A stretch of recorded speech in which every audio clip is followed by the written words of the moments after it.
আমরা আজকে আমাদের এই পেশেন্টের কানের পর্দার অপারেশন করব। ওনার কানের ঠিক উপরের এই অংশটা থেকে চামড়া কেটে তার নিচ থেকে পর্দা নেওয়া হবে, চামড়ার নিচ থেকে।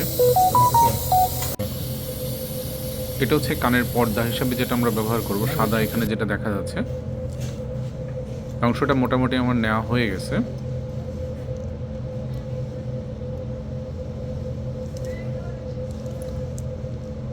তো আমরা এখন এটাকে প্রিপেয়ার করব যেন পর্দাটা প্রপারলি সেট হয়।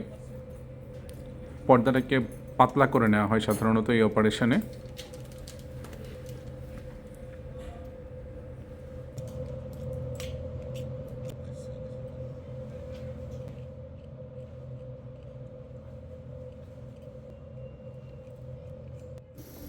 এখানে বেশ বড় একটা ছিদ্র দেখা যাচ্ছে পেশেন্টের কানের পর্দাটাতে। এই ছিদ্রটাকে যেহেতু অনেক দিনের ইনফেকশন, এই ছিদ্রের চারপাশটা এখন জমে গিয়ে একসাথে হয়ে গিয়েছে, যার কারণে নতুন করে রক্ত সঞ্চালনের কোনো জায়গা নেই। ছিদ্রটাকে একটু বড় করে নিচ্ছি, তার উদ্দেশ্যটা হচ্ছে যেন পর্দাটা এখানে বসতে পারে এবং যখন বসবে সে যেন রক্ত সঞ্চালন পেয়ে এই জায়গাটাতে টিকে থাকতে পারে।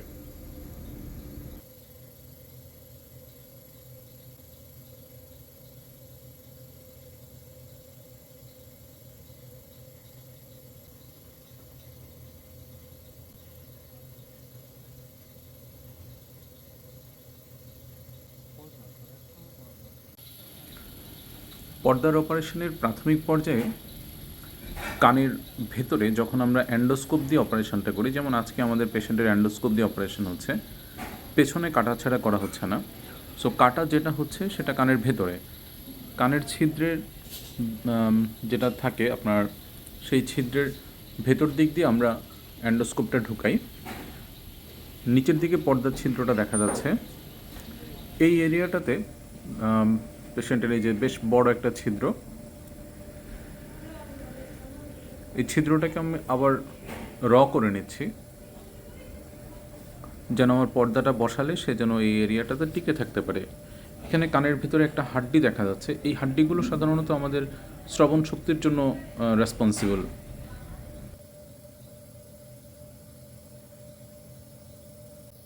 কানের ভেতরে চামড়াটাকে একদম নিচ পর্যন্ত নিয়ে যাচ্ছি।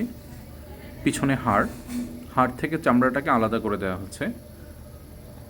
এখানে একটা চিকন একটা নার্ভ দেখা যাচ্ছে সাদা, যেটা এই নার্ভটা দিয়েই আমাদের আসলে খাবারের স্বাদ নিয়ন্ত্রণ হয়, স্বাদ আমরা বুঝতে পারি। এখানে চিকন যে নার্ভটা দেখা যাচ্ছে সেটা দিয়ে রক্তটা বন্ধ করে রাখার জন্য আমি এখানে একটু তুলা দিয়ে প্রেসার দিয়ে রাখলাম। আমার এখন অলমোস্ট রক্তটা বন্ধ হয়ে গিয়েছে। এই অপারেশনটা যেহেতু আসলে ক্যামেরা দিয়ে করা হয়, সো এখানে এক ফোঁটা রক্ত আমার জন্য খুব বেশি ডিস্টার্বিং হবে। সো আমি চাইবো না যে আমার এখানে রক্তক্ষরণটা বেশি হোক।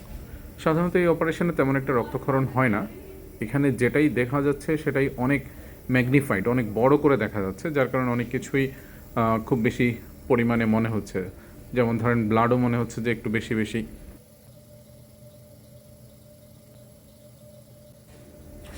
এই হাড়ের সাথেই সাধারণত কানের পর্দাটা অ্যাটাচড থাকে।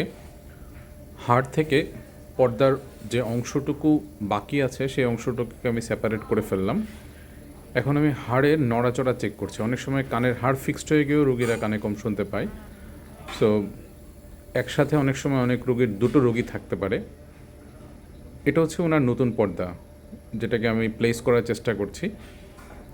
পর্দাটা কানের যে হাড়গুলো থাকে ঠিক তার উপরে প্লেস করা হয়। এই সাদা যে অংশটা দেখা যাচ্ছে সেটাই তার নতুন পর্দাটা। পর্দা বসানো হয়ে গেছে। এখন আমি চেক করছি যে আমার কোনো দিকে ফাঁকা আছে কিনা, সব দিকে সমানভাবে সেট হলো কিনা। নামটা বলেন তুমি? ইমরান হোসেন। বয়স কত? 34। বাসা কোথায়? লালবাগ। কেমন শুনতে পাচ্ছেন? আল্লাহর রহমতে ভালোই। আমি আপনার ভিডিও নিচ্ছি, আপত্তি নাই তো আপনার? না না, সমস্যা নেই। আচ্ছা, এটা হচ্ছে আপনার কানের পর্দাটা, দেখতে পাচ্ছেন এই সাদা অংশটা? এখানে দেখো। জি স্যার। ঠিক আছে, এখানেই তো ছিদ্রটা ছিল, মনে আছে? এখন এটা আমরা কভার করে দিলাম। আপাতত আমাদের কাজ শেষ। বাদ বাকি এবার কাজ হচ্ছে কার? আল্লাহ পাকের। হ্যাঁ, লাগানোর মালিক এখন আল্লাহ। হ্যাঁ।